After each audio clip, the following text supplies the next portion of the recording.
इस सवाल में हमें गिवन है कि एक m मास का बलून डिसेंड कर रहा है with a constant acceleration g/3।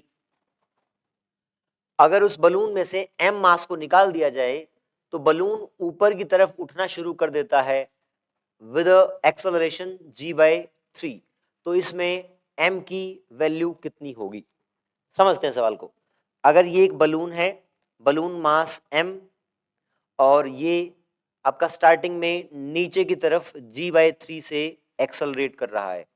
अगर बलून फ्री फॉल कर रहा होता और सिर्फ ग्रेविटी का फोर्स होता तो acceleration due to gravity would have been g, लेकिन यहां पर g/3 है। इसका मतलब नेचुरल एक्सेलरेशन से कम एक्सेलरेशन से आपका बलून नीचे आ रहा है। इसका मतलब कोई फोर्स नीचे से ऊपर की तरफ भी लग रहा है। तो इसके ऊपर लगने वाले फोर्स कौन से होंगे? एक तो आपका mg रहेगा ही रहेगा, और दूसरा ऊपर की तरफ जो कि सराउंडिंग पार्टिकल्स का फोर्स रहेगा बलून के ऊपर, उसको आप बायंट फोर्स के रूप में देख सकते हैं, तो वो F है।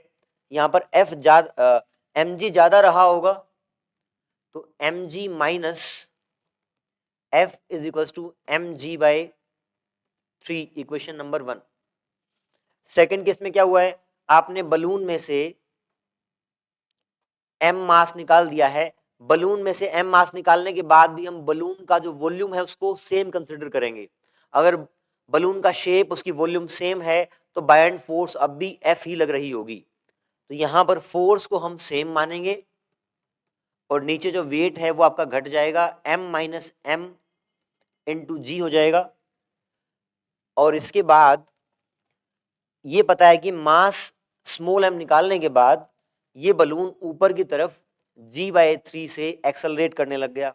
अगर ऊपर की तरफ एक्सेलरेट करने लग गया तो आप इक्वेशन बनाएंगे F minus m g equal to, अब देखें आपका मास कितना बच गया, m-m, तो यहां पर भी m-m into g/3, equation number 2।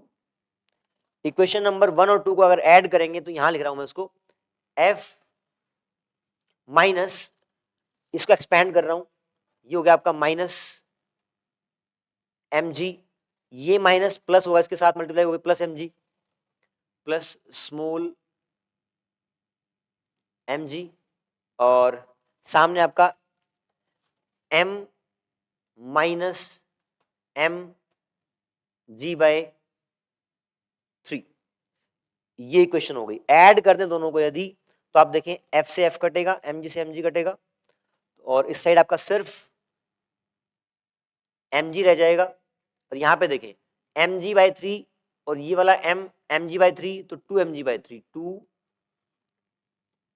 2mg/3, और साथ में माइनस mg/3 इस साइड लेके आएंगे तो इट विल बी, एक मिनट, ये आपका mg/3 mg/3 2mg/3 हो गया। इसको इस साइड लेके आएंगे तो क्या बनेगा? इट विल बी, मैं यहां लिख रहा हूं इसको इस साइड लेके आएंगे, पहले तो g को काट दो, g आपका कैंसिल आउट हो जाएगा और 3 से मल्टीप्लाई कर दो, 3m, 3 कट गया। अब इस m को इस साइड ले जाओ, कितना हो गया 4m, और वहां पर कैपिटल 2m, 2 से 2 कटेगा, m इज कैपिटल m/2। तो आंसर आपका क्या होगा इसमें? m is capital m/2। यहाँ पे क्या खास बात सीखने लायक है? जो हो रहा है उसको फिजिकली आप विजुअलाइज कर पा रहे हैं क्या? जैसे अगर ये बलून g/3 से नीचे की तरफ एक्सेलरेट कर रहा था तो इसका मतलब ये बताते ही आपको समझ में आना चाहिए था कि सिर्फ ग्रेविटी का फोर्स नहीं लग रहा, कुछ फोर्स ऊपर भी लग रहा है। एक पॉइंट तो ये यहां पे।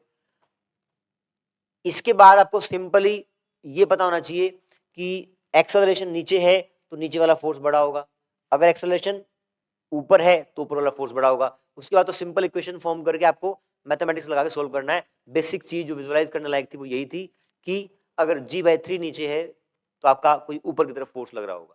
Thank you.